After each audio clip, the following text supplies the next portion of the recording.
Saudações e bem-vindo ao Grande Fórum que hoje junta os nossos convidados, nomeadamente Dias Letela, Américo Ubice e Ismael Nhacuco. Meus senhores são sempre bem-vindos à família Mídia Mais. Hoje elegemos dois tópicos para o debate ao longo dos próximos minutos, nomeadamente a problemática do recrudescimento de raptos no país e o salário mínimo, que ainda não reuniu consenso se começa ou não a debater o reajustamento do salário mínimo. Dias Letela, este recrudescimento dos raptos no país e pela primeira vez a cidade de Quilimane também entra na lista das regiões do país afetadas por este fenómeno. O que é que pode representar para o futuro imediato, do país, tomando em conta que esta estabilidade é determinante para a atração de investimento, quer interno, quer externo?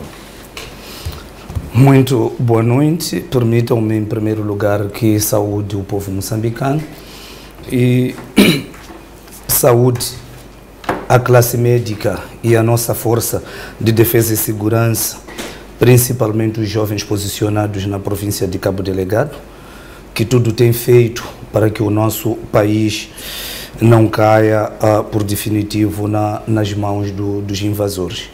Saudação especial também vai para o comandante em chefe, o engenheiro Felipe Jacinto Nunes, pelos esforços que a cada dia tem empreendido no sentido de continuarmos a viver dentro daquilo que são os ganhos do nosso povo, daquilo que tem sido o dia a dia e aquilo que é a linha do nosso povo.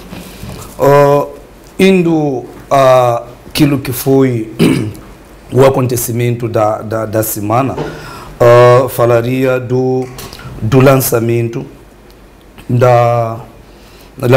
realizado pelo primeiro-ministro da comercialização agrícola 2021, que achamos nós que vai trazer resultados, porque é uma situação que muitas das vezes acaba criando dificuldades naquilo que tem sido a resposta em termos da comercialização, ou dificuldade por parte daqueles que produzem, que por sua vez devem fazer chegar aos compradores. Achamos nós que foi um marco para a semana.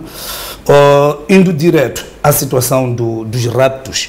Mas já que trouxe o ponto da questão antes da ordem do dia, vamos permitir que outros convidados também use da palavra, nomeadamente destacando aquilo que julgam que ser o acontecimento da semana, do seu ponto de vista, a começar pelo Ismael Nhacuco.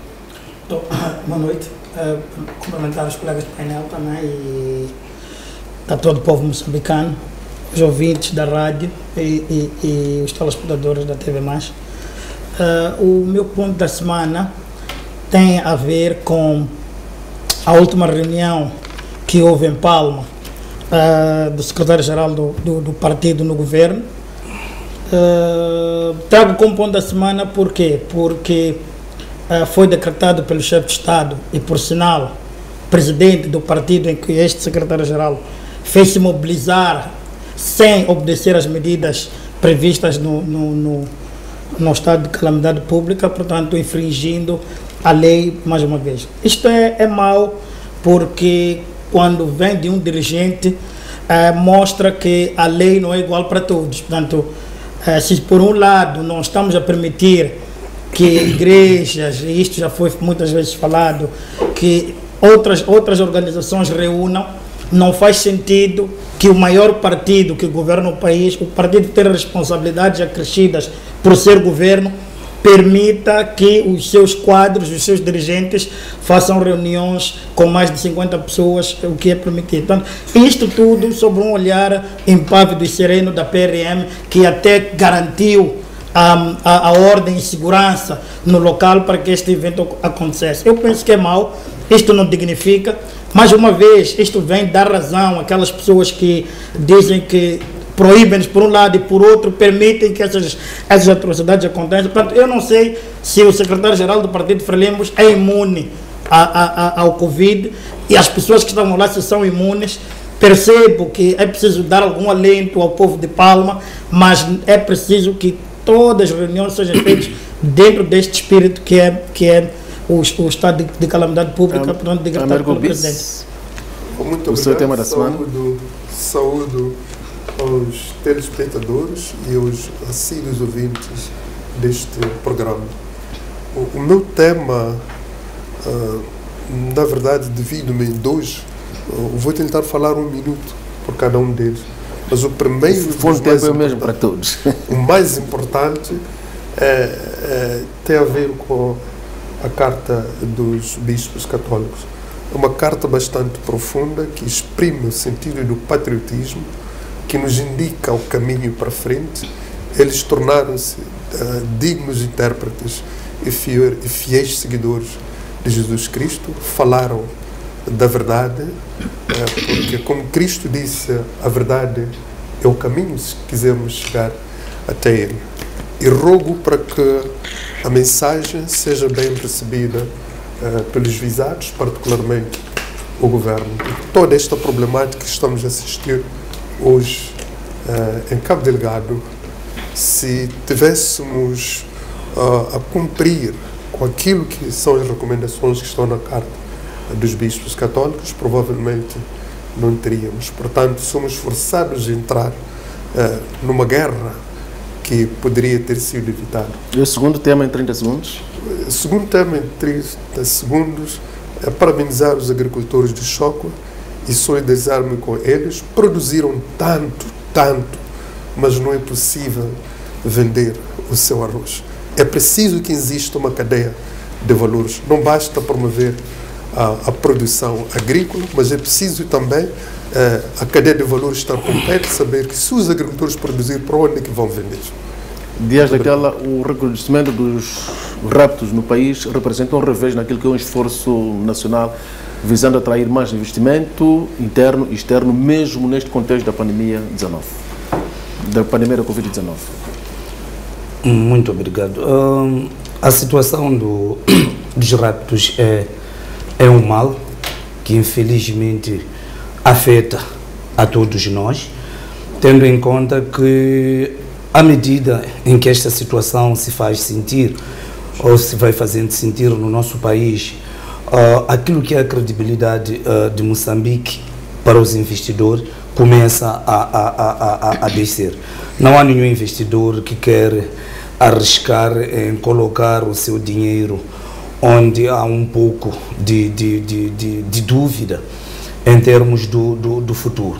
É um mal que põe em causa a nossa economia, à medida em que o governo vai fazendo o seu melhor. Infelizmente temos situações como estas, e há que referir que o crime de raptos é um crime muito complexo, tendo em conta o nível de preparo das pessoas envolvidas. Não estamos a falar de pessoas, muitas delas são pessoas formadas, são pessoas que calculam aquilo que é a execução deste tipo de crimes, que não só é complexo olhando para aquilo que são os modos operantes desse tipo de quadrilha, como também dificulta a própria investigação, tendo em conta que muitas das vezes, pelos relatos que vamos tendo, dá a entender que os resgates não são feitos em termos de depósitos de valor a nível do nosso país. E isto acaba pondo em causa aquilo que são as facilidades das autoridades que estão ligadas à investigação. Mas há que também, no meio disto, olhar para aquilo que são os esforços do governo no que diz respeito ao estancar deste tipo de males. Tudo está sendo feito.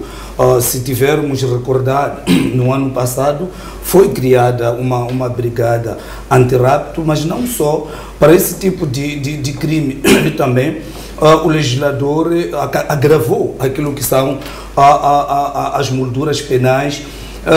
Mas já se vê algum efeito destas medidas concretas? Bem, esse tipo de crimes são crimes que vão mudando daquilo que é a forma de operar.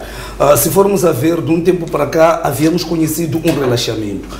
Significa que durante este período houve algum aperto, para que tivéssemos os resultados que tivemos. E hoje aparece de uma outra forma de agir. O que eu queria talvez dar a conhecer é que a necessidade de continuarmos a apetrechar a nossa força, há necessidade de continuarmos a formarmos a nossa força, capacitarmos grupos especiais para esse tipo especial também de crimes, porque, como eu disse inicialmente, são crimes muito complexos e sem que tenhamos essa capacidade em termos da nossa polícia, poderemos muitas das vezes perdermos aquilo que são as batalhas, olhando e dando exemplo daquilo que foram os 3 últimos acontecimentos que até agora não conheceram o seu devido esclarecimento. Américo, eu disse, lembro-me que em tempos o senhor Albino Manhanja, quando era ministro do Interior, disse em plena Assembleia da República que a Polícia da República de Moçambique estava a um nível daquilo que é o índice de criminalidade em Moçambique. E com o tempo que passa, certamente que as nossas forças de defesa e segurança foram beneficiando de muito mais informações. Todavia, há esta tendência de recrudescimento da criminalidade, neste caso, os raptos. Gostava de ouvir a sua primeira intervenção. Primeiro é lamentar esta incapacidade governamental de conter a onda dos raptos. Um governo sério, honesto, comprometido com a segurança do seu povo, é capaz de conter isso. Em todo o sítio onde se dá o crime, basta levar todos os elementos essenciais do local onde se deu o crime, das pessoas envolvidas no crime e fazer uma investigação. E aposto que uma explicação mais difícil poderá sair provavelmente, a mais difícil poderá sair provavelmente em 2 meses ou 3 meses. Mas quando houver envolvimento de pessoas que eventualmente estão fora ou que já tenham saído do país. Hoje a tecnologia permite-nos ter uma coleta de informações estratégicas para explicar cada fenómeno. Portanto, se não temos a explicação aqui, a incapacidade é do governo. Estamos sempre a verificar os mesmos atos hediondos e sempre entramos no jogo de falácia, mas não em ações estratégicas por forma não só a prevenir, mas a desativar os mentores dos raptos. É preciso dizer que estes mentores dos raptos não são quaisquer, não são os coitados, são de fato aqueles que estão na posse de muitos recursos financeiros. Uns podem ser aqueles que têm dinheiro, mas bom dinheiro, mas que ao mesmo tempo têm a ganância de ter mais dinheiro pela via fácil, rápida. A outra questão é da criação de complôs, portanto, com aqueles que estão bem posicionados, que podem controlar e até dizer que será possível evitar ou tornar o ato hediondo impune. Isto é o que está a acontecer. Nós precisamos de formar a inteligência, isto vamos repetir várias vezes, tal que deixe aquele que está na classe de decisão aflito quando estiver para entrar nesses atos, por saber que ele também pode ser descoberto através da inteligência. Quando estamos a falar de inteligência, estamos a falar de forças de segurança, polícia a paisana ou os de segurança do Estado, também que têm trabalhado normalmente a paisana. Portanto, não devemos deixar as lideranças políticas como se fossem impunes, qualquer decisão pode tomar quando estiver num café e isto não ser descoberto. Não, porque isto não é o crime de um coitado. Perdemos tempo a andar a perseguir aqueles que, unidos na diversidade, tentam contribuir em prol da pátria e andamos aí a criar esquadrões de morte, etc. Para isso é muito fácil, para aniquilar-nos numa fração e deixamos as questões centrais, que é do rapto de cidadão honesto, trabalhador, que é esta cultura que devemos ter. O homem tem que trabalhar para usufruir da sua riqueza e engrandecer o país, o Estado cobrar os impostos. Deixamos isto, entramos num outro tipo de brincadeira. Devemos preparar as nossas forças à altura que nenhum dirigente se sinta impune, eu posso fazer isto agora, saio ileso, ninguém me viu. Não, a inteligência tem que descobrir. É assim como noutros quadrantes do mundo funciona, e porque nós também fomos parte deste mundo, devemos funcionar desta maneira. Ismael, encontra na incapacidade das nossas forças de defesa e segurança, como diz o Sr. Américo Ubice, a única razão para o recrudescimento dos raptos no país? Ou haverá outras razões por detrás deste crime? Obrigado. Primeiro dizer que claramente estamos diante de um crime organizado. Portanto, ao longo do tempo foi-se construindo uma organização criminosa, e esta organização criminosa foi crescendo aos níveis que nós temos hoje. Isto não começou só com os raptos. Se lembrarmos, já há muitos anos já tivemos aqui casos de drogas apreendidas, de quantidades, em quantidades absurdas até. Portanto, há um sindicato do crime instalado neste país. Isto é preciso que a gente diga de forma aberta, de forma clara e objetiva. Este é o primeiro aspecto. O segundo aspecto é que é preciso perceber que existe de facto a fragilidade nos órgãos da administração da justiça, sobretudo na CERNIC e na Procuradoria-Geral da República. Portanto, estes dois elementos das instituições de justiça são de primordial importância, no sentido de que é preciso, mais uma vez, e disse bem aqui o Bice, é preciso criar condições materiais para dar esta capacidade à CERNIC e à Procuradoria de conseguirem investigar melhor os casos. Agora, há outros elementos que eu acho que são importantes que é preciso trazer aqui. Esteve aqui a dizer o Letela que os pagamentos são feitos fora de Moçambique. São feitos fora de Moçambique, mas são feitos por moçambicanos. E esse dinheiro não sai de um sítio qualquer. Quer dizer, as pessoas não têm dinheiro fora, eventualmente, mas uns não. Portanto, há todo um mecanismo. E eu acho que aqui era preciso haver mais pressão sobre a Banca Nacional, no sentido de tentar perceber, primeiro, como é que as pessoas sabem que o Ismael tem algum dinheiro no banco. Portanto, não se vai raptar alguém que não se tem certeza que tem dinheiro. Portanto, isso não acontece. São pessoas que, a priori, já se sabem que têm dinheiro. Como é que as pessoas sabem que estas pessoas têm dinheiro? Ou têm acesso às contas bancárias, ou têm acesso à vida social dessas pessoas. Portanto, por aí, eu acho que começamos a ter alguma investigação com mais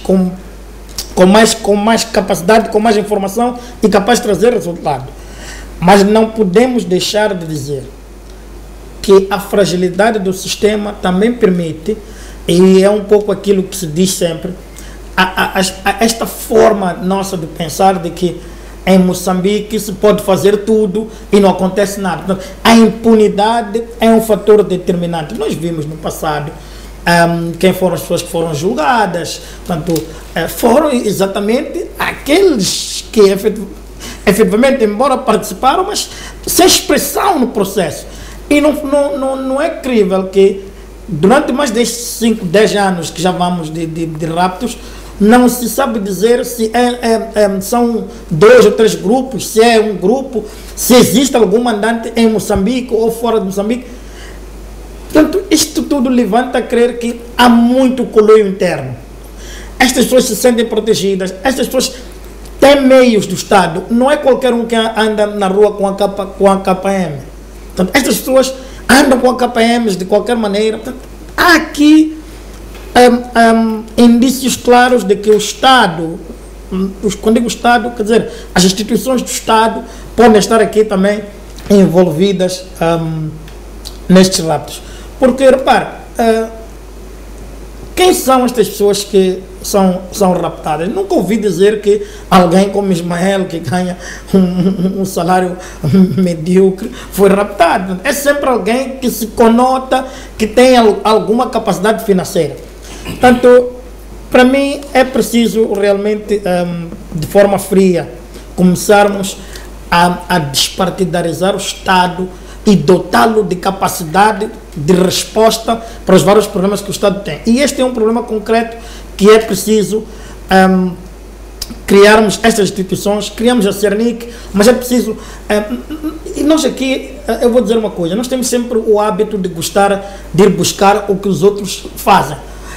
Tentamos aqui espelhar-nos naquilo que é a polícia judiciária de outros países, mas até que ponto é que nós demos esta autonomia, demos esta competência, demos estes meios para que esta instituição funcione plenamente? A Cernic hoje, a forma como ela está composta, a ter subordinação do Ministério do Interior, a Cernic tem que ser, se é para ser efetivamente uma entidade séria e credível, ela tem que estar definitivamente fora da alçada do Ministério do Interior.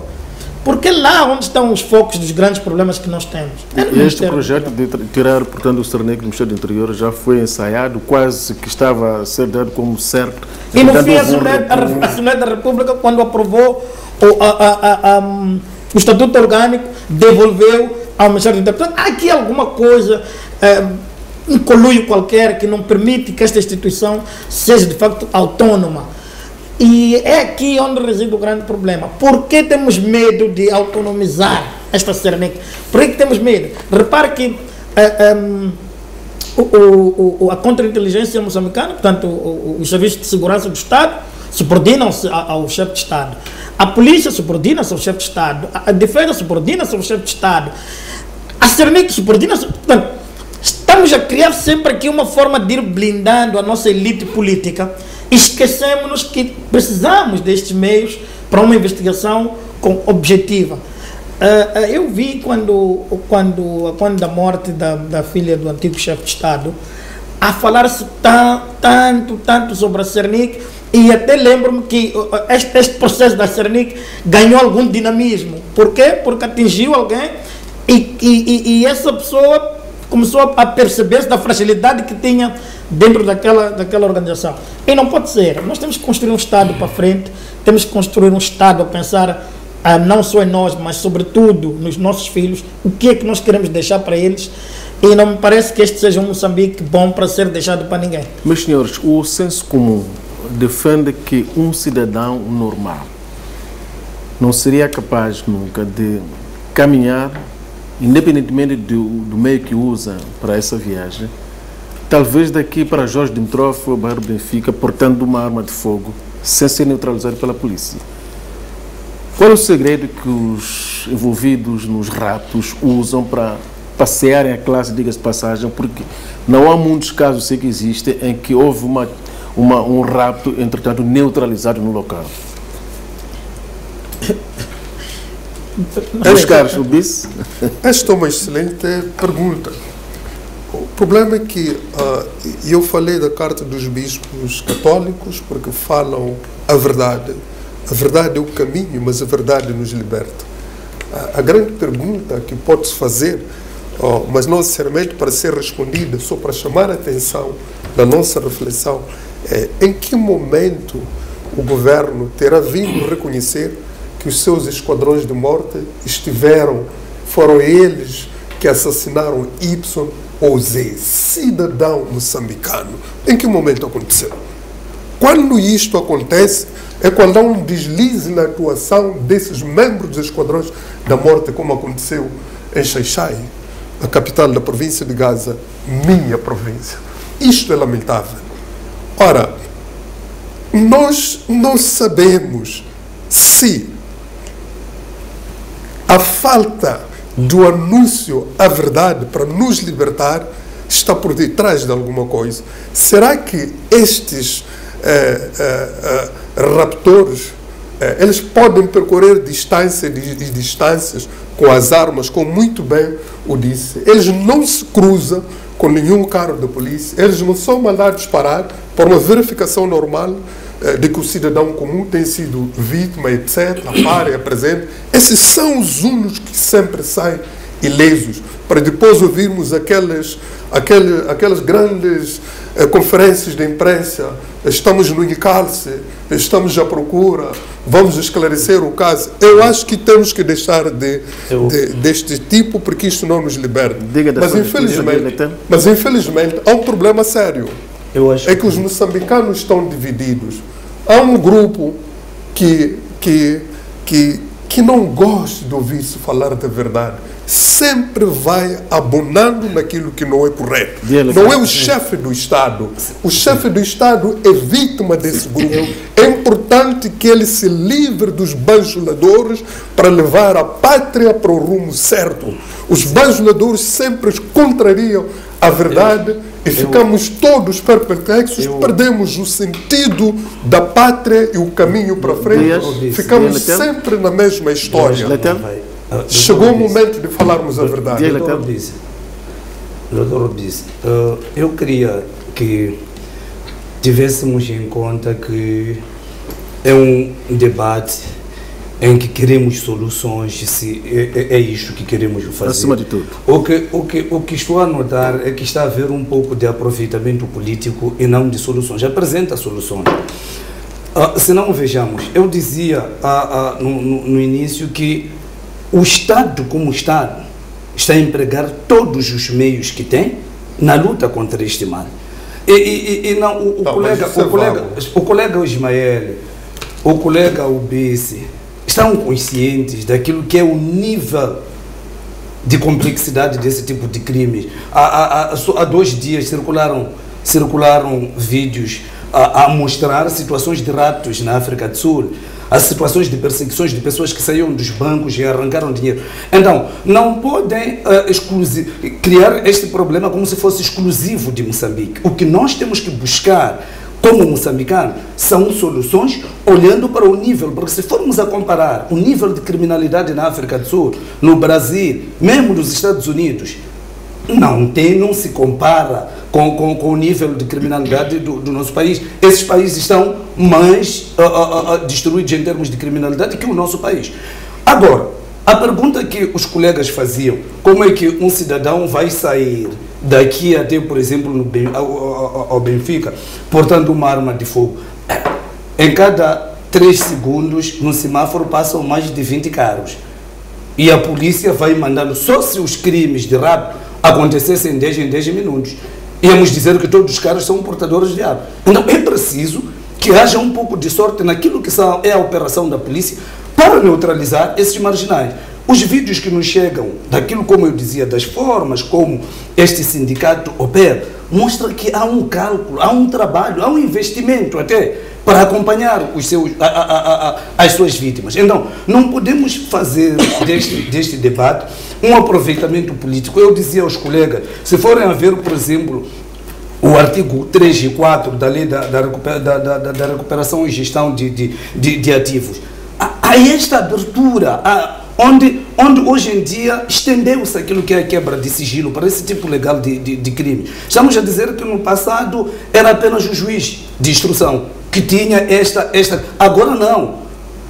O juiz de instrução, o Ministério Público tem este espaço. Isto tudo é feito para flexibilizar aquilo que são a resposta por parte das entidades competentes no que diz respeito a este ato. Eu tenho que lembrar aos colegas que quando dizem que em Moçambique cada um faz o que quer, não estamos a ser justos, estamos a ser um pouco desonestos conosco mesmo, porque alguma coisa está sendo feita. No ano passado, temos com cidadãos nossos que que a nossa polícia conseguiu desmantelar alguns cativeiros e vimos o resultado. O que nós temos, como dizia, neste lugar, temos que tentar criticar aquilo que é o ato, como eu disse inicialmente, que isto enferma, põe em causa aquilo que é a nossa economia, mas avançarmos rapidamente em ideias. O que a nossa polícia deve fazer? Não é como passar, armas vão continuar a passar, como eu disse, até nas fronteiras mais sofisticadas.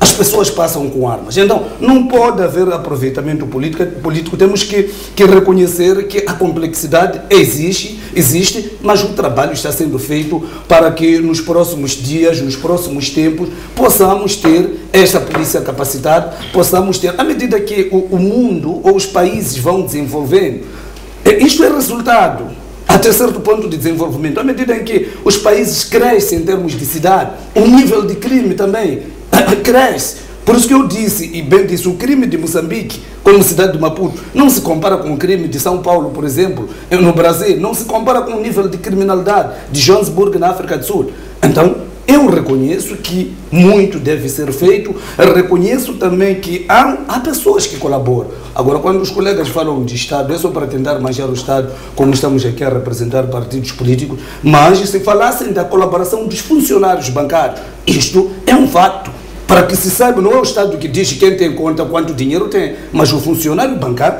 tem capacidade de entrar nas contas e se aperceber daquilo que é o saldo. Por isso que também nesta área temos visto nos últimos dias muitos funcionários vimos há 2 semanas já processo, envolvimento de mais de 4 ou 5 funcionários de um dos bancos da praça. Então, isto mostra que é um trabalho que está sendo feito e é preciso que os bancos também reforcem essa capacidade de monitoria. Qual soluções para a problemática dos raptos?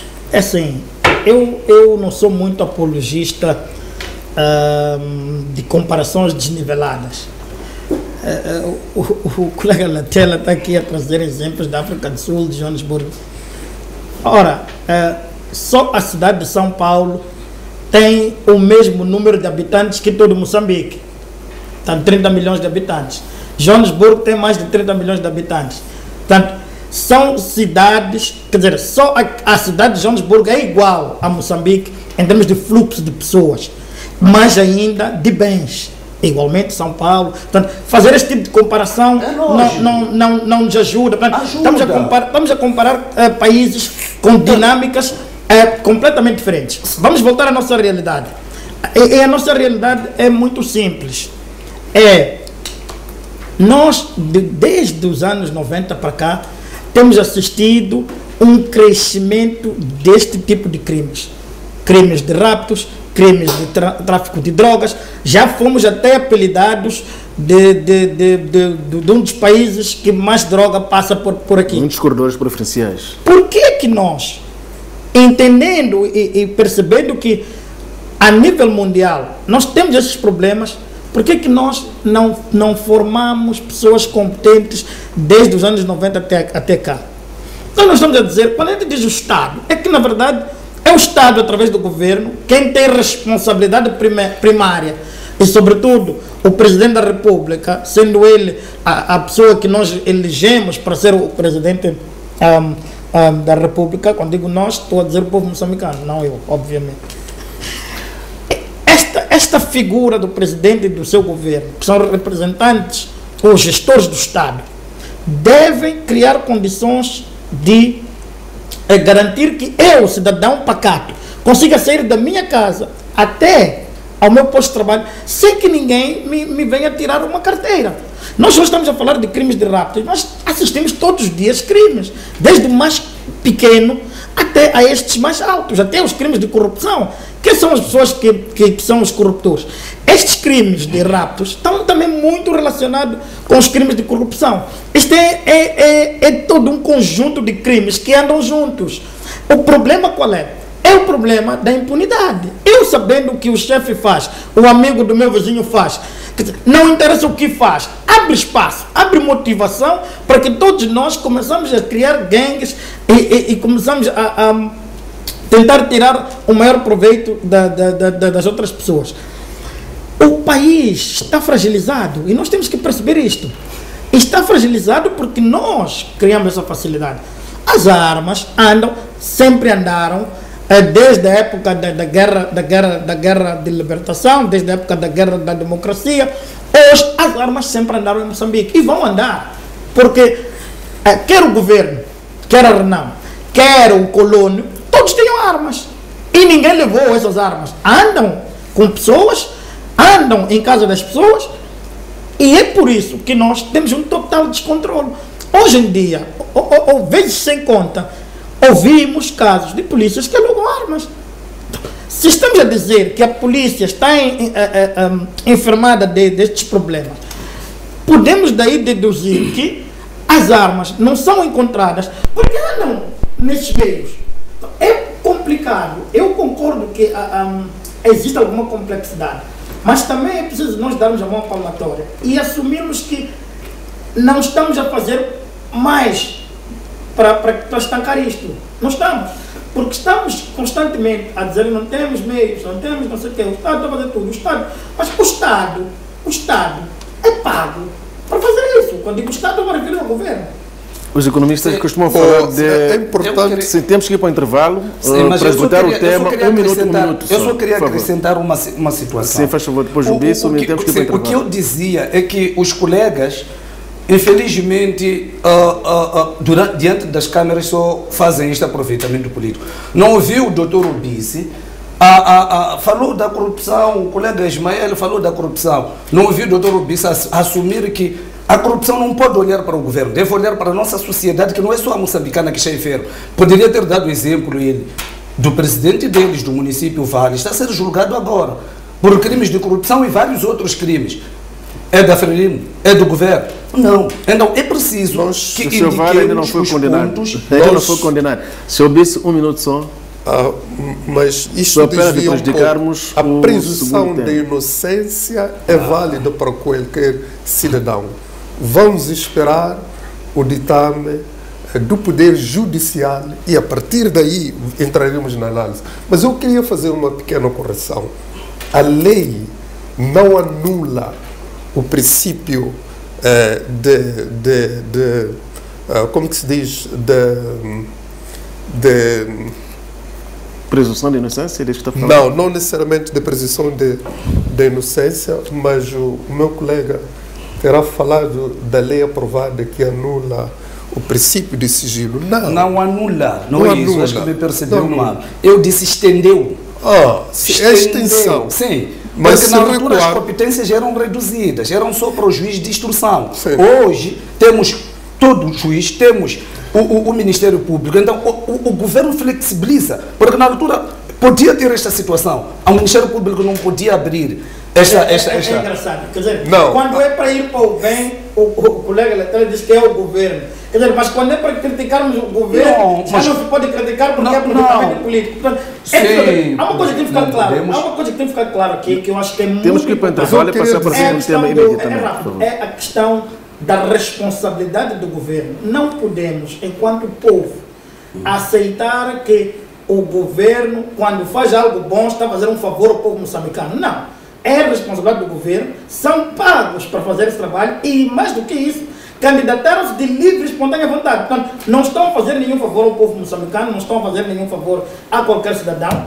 É obrigação deles e, quando não fizerem, têm de assumir com naturalidade a crítica e perceber que a crítica desenvolve o homem. É isto que eu acho que é importante. Já dentro de algum tempo vamos passar, sim, Sr. Letel, 30 segundos apenas, por favor. Perdão, Sr. Obice. Obice. O que eu queria dizer é que seria importante ver de forma proativa as nossas contribuições. Quem está na cadeira de governação é quem tem que ouvir bem isso e depois tirar as ilações daquilo que estamos a falar. Não vale coartar as nossas ideias sob acusação do aproveitamento político. Mas é isso que Ora, está a acontecer. quando nós estamos falando, estamos clamando pela a falta da segurança do povo, a pessoa tem que sentir isto, porque houve um juramento oficial. Vamos sair Mas não para vamos um breve marginalizar o intervalo, governo. voltamos dentro de instantes para o segundo e último tema. Vamos falar do salário mínimo, cujo debate ainda não encontrou consenso a nível da concertação social, com a alegação de que não há condições ainda, e aponta-se aqui duas grandes razões: a pandemia da Covid-19, que complicou a situação econômica não apenas do país, e depois temos também os acontecimentos que têm muito a ver com segurança em Cabo Delgado e também no centro do país. Nós voltamos dentro de instantes.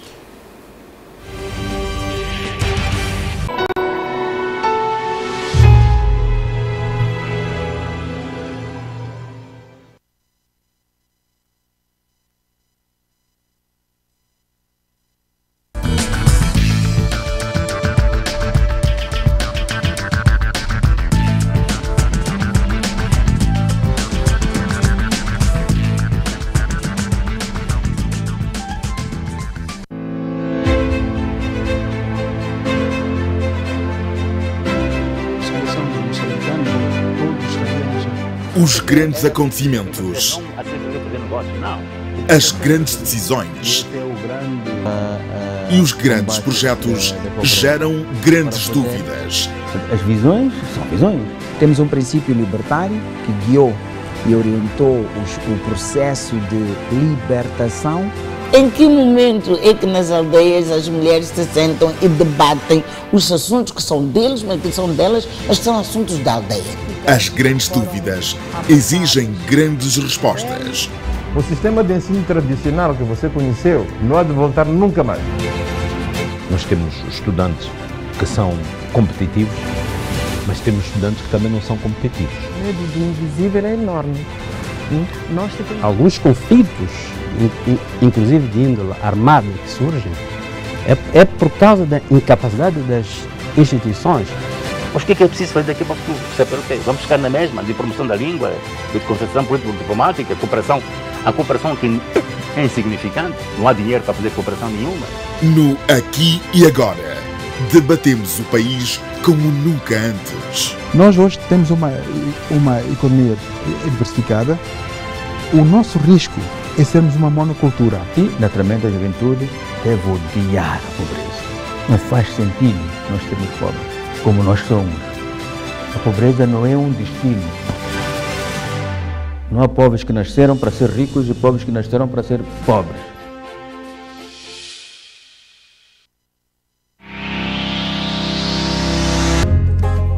Uma nova fase está a começar. Este material chega aqui desta forma.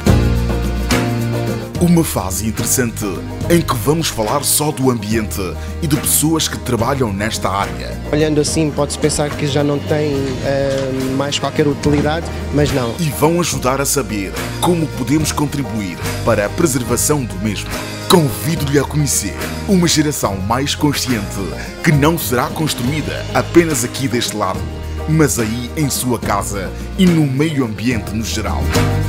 Quer fazer parte de uma geração mais consciente? Então, fique conosco todas as semanas e aprenda um pouquinho sobre o meio ambiente. Até lá! Uma iniciativa Proja, com a parceria da Mídia Mais TV, patrocinado por Alto Comissariado Britânico, Maputo.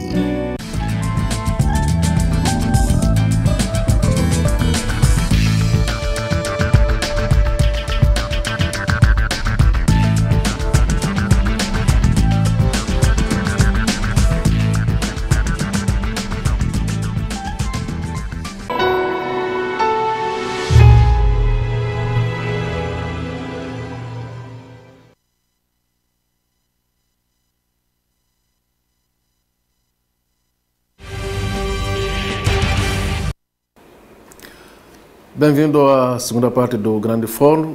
Segunda, portanto, e última parte do Grande Fórum. E o assunto que vai já dos nossos convidados tem a ver com o salário mínimo, que não é reajustado desde 2020. No ano passado, a justificação foi a pandemia da Covid-19, que trouxe consequências graves para a economia nacional e também para a economia mundial. Por outro lado, os ataques terroristas na província de Cabo Delgado e também na região centro do país causam efeitos perversos à economia e isto acaba não criando condições, portanto, para o reajustamento do salário mínimo. Uma vez mais, foi dito pelo governo que não há condições objetivas para se iniciar este debate. Vamos ouvir qual é a visão dos nossos convidados, a começar por si, Sr. Américo Ubisse. E é preciso ter em conta que os sindicatos vieram ao público semana passada alertar que há efetivamente condições, ainda que seja uma revisão parcial, porque à exceção do setor de hotelaria e turismo, há setores que registraram alguns avanços. Primeiro, disse que a falta de revisão de salário mínimo devido os membros da comissão tripartida, portanto, governo, sindicato e os empregadores. A minha visão e chamamento de atenção para todos os membros da comissão tripartida é que eles, mais do que nunca, deveriam estar unidos. Não há razão para ficarem desunidos por causa de revisão do salário.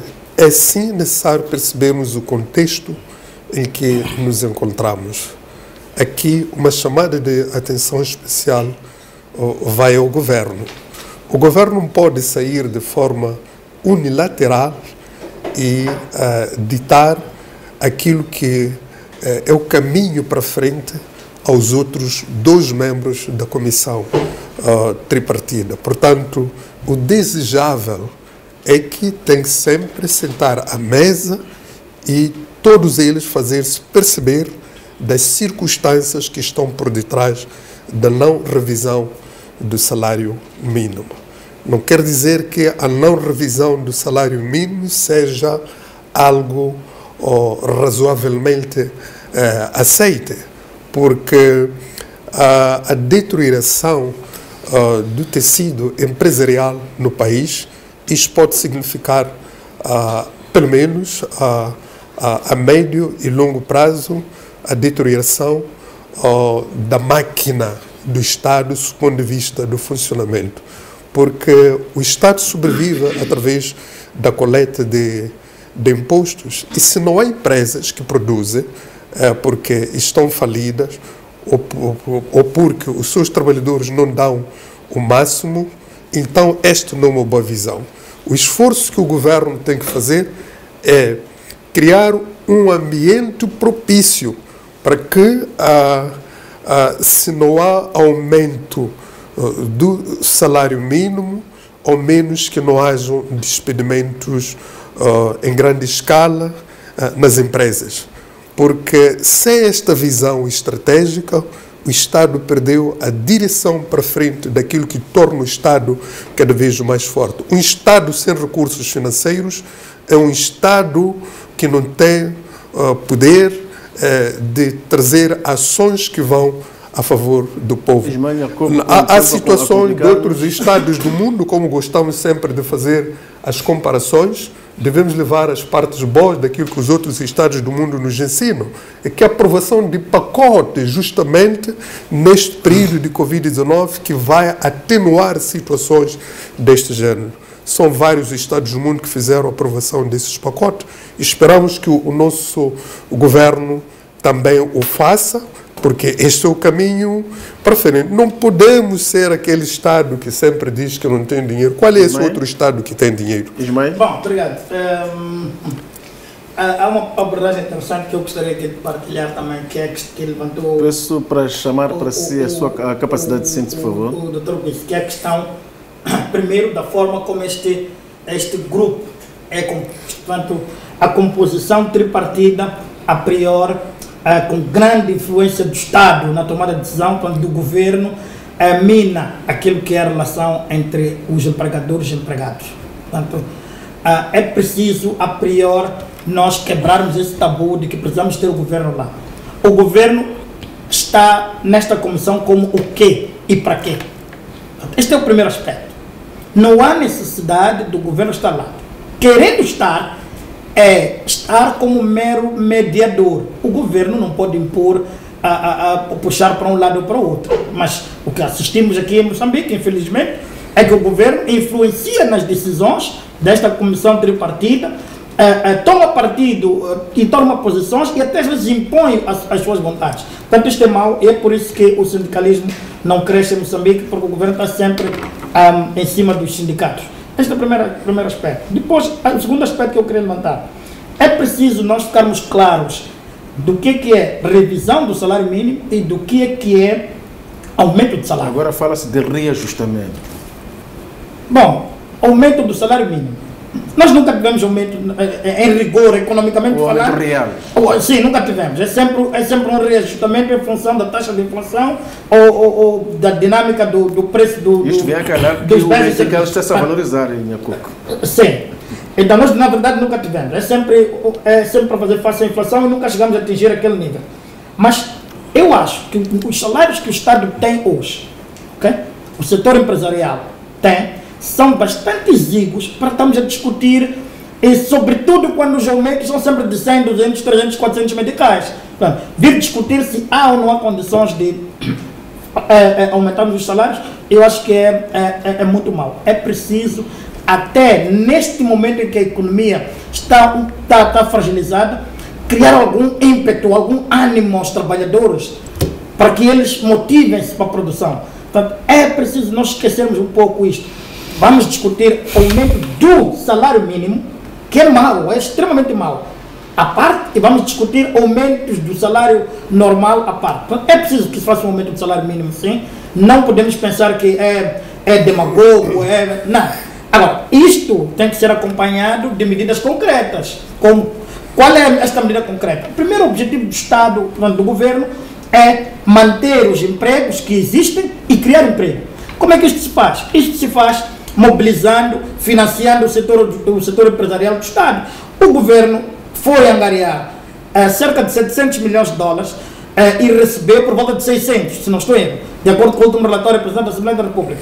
Dos 600 milhões de dólares, o que é que foi para criar esta robustez na economia, sobretudo ao financiamento das pequenas e médias empresas, para pelo menos garantir que os empregos não fossem perdidos. Este é o primeiro aspecto. Segundo, para criar uma dinâmica na economia que permitisse aumentar o salário. Eu estou falando só do salário mínimo, não vamos aumentar o salário de todo mundo, não, mas o mínimo. Há pessoas que ganham 3.800. São setores que ganham 4.000 meticais, há setores que ganham 5.000. Muito. É preciso ter cautela quando falamos de salário mínimo. O que eu queria primeiro assumir é que eu, como representante do povo, essa é uma situação que me deixa preocupado, que toca comigo, porque é por este povo que estou na Magna Casa. Mas há que ter em conta,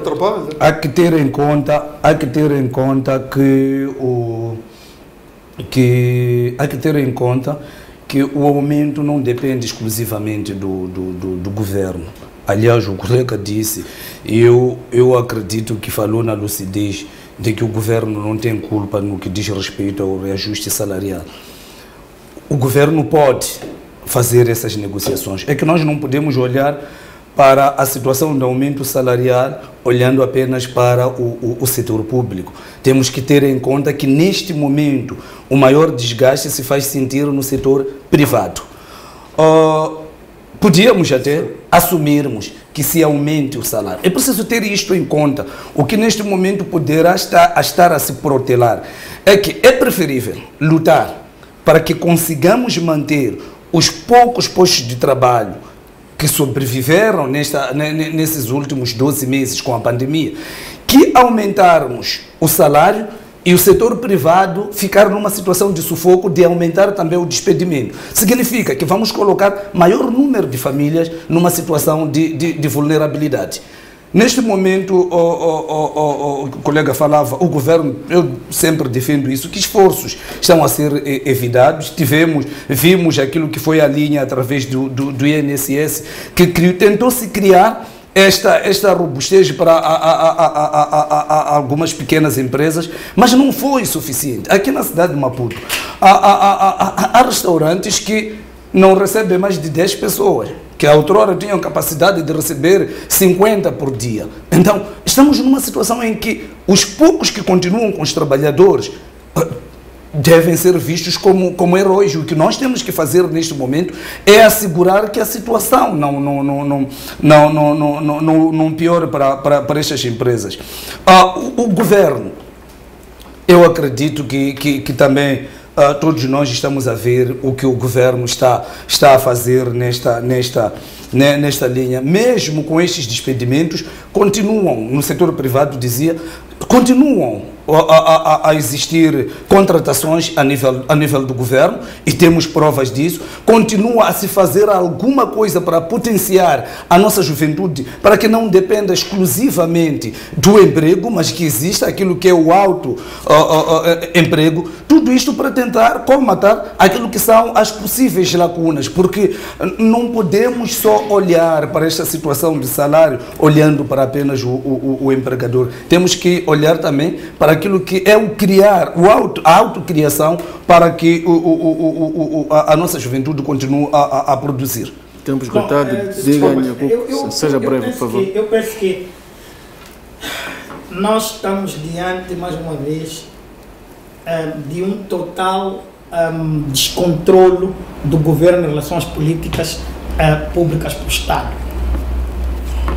Se reparar, ainda bem que o Dr. Letela gosta muito dos comparativos, ele é que chama os comparativos. É preciso ir ver como é que os outros países estão a tentar ultrapassar esta crise.